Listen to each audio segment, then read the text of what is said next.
24 décembre, nous sommes à un mois du réveillon de Noël et l'une des principales préoccupations des Français est de savoir s'ils pourront célébrer les fêtes de fin d'année en famille. Pourrez-vous voyager, prendre le train, louer une voiture pour rejoindre vos proches s'ils habitent à l'autre bout de la France? Justine Corbillon, Corinne Chevreton et Victoria Garmier. Devant cette gare parisienne ce soir, c'est le soulagement. Alléluia. C'est bien de lâcher du lest. Les Français seront autorisés à voyager pour rejoindre leur famille à Noël sans restriction de kilomètres.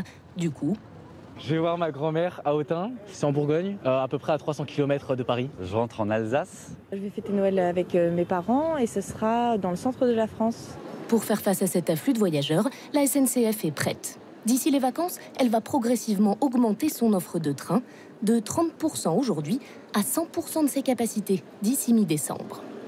Nous avons préparé tous nos trains. Toutes les réservations sont ouvertes dès aujourd'hui. C'est 600 TGV et 80 intercités qui circuleront sur toutes les lignes en France. Et bien sûr, nos TER et nos Transiliens qui seront présents également pendant toute cette période de Noël. Et les tarifs n'augmenteront pas pour cette période de fête. Il y aura même 1,5 million de billets à petit prix réservables dès maintenant. Même augmentation des capacités chez Air France. La compagnie n'est en ce moment qu'à 30% de son offre de vol. Elle passera progressivement à 100% pour tous ses vols intérieurs. Vous avez une correspondance pour la France? C'est-à-dire d'une ville française à une autre.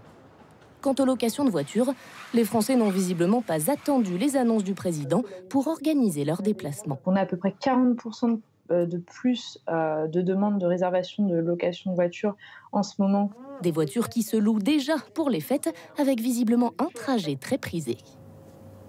La destination qui est la plus demandée en ce moment sur iFlow, c'est des demandes de Paris Sud-Ouest et Paris Sud-Est. Enfin, les compagnies d'autocars sont elles aussi prêtes à faire à nouveau rouler leurs véhicules. Donc des autocars comme celui-là, en temps normal, on a environ 400 qui circulent sur les routes de France. Et on va adapter le nombre d'autocars en fonction de la demande pour pouvoir répondre au maximum aux besoins de mobilité des Français. Pour cette entreprise, cela permettra aussi de remettre en activité près d'1 millier de salariés qui étaient jusqu'à présent au chômage partiel.